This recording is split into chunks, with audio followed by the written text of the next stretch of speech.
বিসমিল্লাহির রহমানির রহিম। আজকের এই নাট্যকলা বিভাগের অনুষ্ঠানে মঞ্চে বসছে আমাদের বিশেষ অতিথি রাশেদ আল মাহমুদ তিতুমী স্যার। আজকে নতুন আমাদের একজন সদস্য, গভর্নিং বডি সদস্য জাহিরুল হুদা জালাল স্যার, আর আমাদের গভর্নিং বডিতে নির্বাচিত রফিক স্যার আর আমি তো আছি। আজকে আপনাদের উদ্দেশ্যে আমি বক্তব্য দিব, কারণ আমার এই নাট্যকলা বিভাগটা খুব ভালো লাগে। কারণ আমরা তো বিশ্ব জগৎ সবই আমরা নাট্যকলার মধ্যে আমরা নাটক করে আছি। বিশ্বে আমাদের প্রতিটা ক্ষেত্রে আমাদের নাটক করতে হয় প্রতিনিয়ত।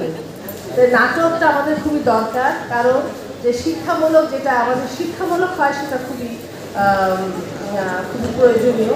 কারণ আমাদের এই প্রত্যেকটা জায়গাতেই আমাদের নাটক করে আমাদের দেশটা কীভাবে এগিয়ে যাবে, আর দেশে কী শিক্ষা হবে, দেশের মানসিকতা কী শিক্ষা হবে, সব কিছু আমাদের নাট্যকলার মাধ্যমে আমাদের জানানো হয়, যেটা আমাদের মিডিয়াতে প্রচার হয়, এখন তো ফেসবুকেও প্রচার হয়।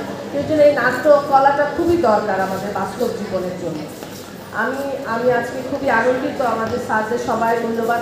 আর আমাদের রাশেদ আল মাহমুদ তিতুমী স্যার এই নাট্যকলা বিভাগের জন্য বেশি উৎসাহিত, কারণ সবসময় বলে কীভাবে উন্নতি করা যায় ডিপার্টমেন্ট, এবং আমাদের বহির্দেশে বা আমাদের বাংলাদেশের ভিতরেও আমাদের কলেজের প্রচার এবং সবাই জানতে পারুক আমাদের ডিপার্টমেন্টে একটা ভালো এই থিয়েটার মিডিয়া আছে, এবং এর মাধ্যমে আমাদের কলেজের প্রচার হোক, আর মানুষও উপকৃত হোক, দেশের সম্বন্ধে জানতে পারুক, দেশের ভালো জিনিস মানুষ শিখুক। এগুলো এই বিভাগের মাধ্যমে আমরা প্রচার করতে চাই।